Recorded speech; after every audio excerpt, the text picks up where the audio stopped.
Hi, this is Hiki with the Lost Samba podcast. How are you? So today we're going to speak about one of the coolest moments in Brazilian popular music, at least in my view. Um, and we'll go back to the early 1970s or the late 1960s, I'm not sure when. But there was this boy who lived in a building. The name of this boy is Loborges. We'll get back to him. And he went down to the streets. He used to live on a high floor. He went down to the streets uh, by the staircase rather than getting the elevator. And going down, he heard this person playing guitar with this amazing voice. And he was like completely taken by it. And he went down to see who that was. And it was none less than Milton Nascimento.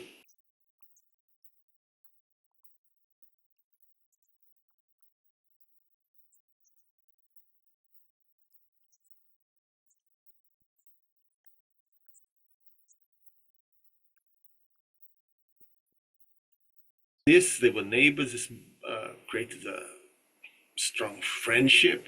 And because Milton Nascimento was so amazing, he introduced Milton Nascimento to his friends and his family.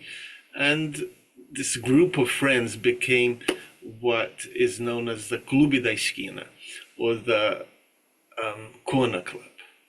So later on, other musicians like Beto Guedes and Wagner Tiso, Toninho Horta, who we will also talk about, um, they would get together just to do music. They just loved music, as teenagers do, or late teenagers. And at the time, they were also, although it was like in Brazil, everything happens a bit later, they were all discovering the Beatles. So they were influenced by the Beatles, obviously influenced by Brazilian music. And Milton Nascimento became professional because he was so good. And at the time, Brazil was under a dictatorship. Most of the big names like Caetano Veloso, Gilberto Gil, Chico Buarque, and other important figures, young figures in Brazilian music, they were all exiled, and there was a strong censorship of music. So it opened the door for a lot of new talent. And because Milton Nascimento was so good, had such an amazing voice, he had gone to the festivals, which we'd also talk about in a later podcast. He managed to sign a contract with the recording company, as you would, and he recorded one of the best albums ever to be recorded in Brazil, called the Clube da Esquina. It launched Nascimento and other, like Loborges. He also went on to a solo career, although he continued writing songs for Milton Nascimento and other Fernando Brant and other people like that who were songwriters. Who Milton Nascimento recorded. It was Beto Guedes, also had a very successful career. And Toninho Horta, who was the guitarist, together with Wagner Tiso. Wagner Tiso was a piano genius, and Toninho Horta was the guitar genius. Toninho Horta would influence very much one of the best contemporary guitarists, Pat Metheny.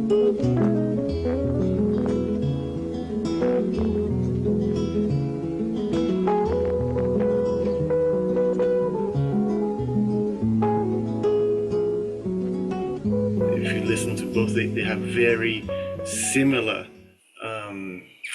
styles.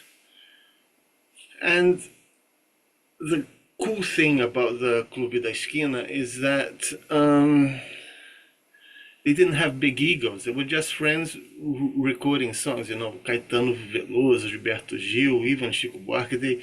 Chico Buarque less, but especially Caetano Veloso and Gilberto Gil and other artists that came later. They considered themselves and saw themselves as stars. The Clube da Esquina was just about doing music, doing good music, and managing to record it much more down to earth, as talented or even more than Gilberto Gil, but less marketing. They also represent a time in Brazil that was very hippie-ish. People would camp in nature. Brazil has a lot of nature, so the camp they'll meet in these alternative destinations, and the atmosphere was amazing. And this song that I'm going to play today was written by one of Milton Nascimento's favorite songwriters, Fernando Brant. The music is by Tony Horta, this great guitarist, and it was first recorded or made famous by Lo Borges, Milton Nascimento's buddy, best buddy.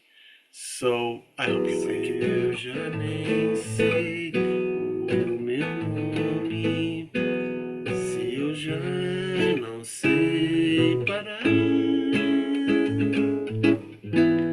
Viajar é mais, eu vejo mais a rua, o estrada pó e o jipe amarelo.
Notoriously, the Clube da Esquina comes from Minas Gerais, a very cool state with very nice and welcoming and warm people, but not in like, you're my friend. No, it's just like they're very calm, very easygoing, and the state is was at one point the richest places in the world.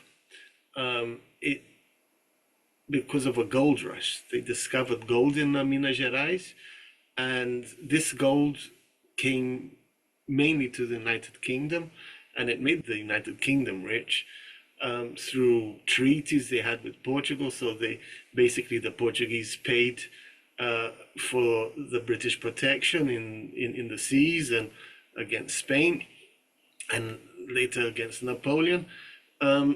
So Minas Gerais has this legacy of being a very civilized and rich place. It still has a lot of mines there, but obviously it's not that rich anymore.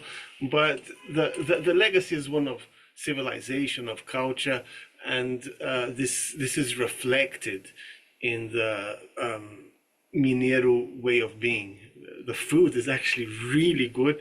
It's not very known outside Brazil, but it's like really, really good. I thoroughly recommend it. If you ever go to Brazil, try the food from Minas Gerais. They have like also the amazing salted caramel, the best that I've ever tasted. But anyway, so that's it. That's that's where they come from. All of them come from Minas Gerais. There's several songs that it's all come from Minas. Very proud of being from Minas. So this is the legacy of the Clube da Esquina, of putting Minas Gerais on the musical map of Brazil. I hope you enjoyed this podcast about the Mineiros, about the Clube da Esquina.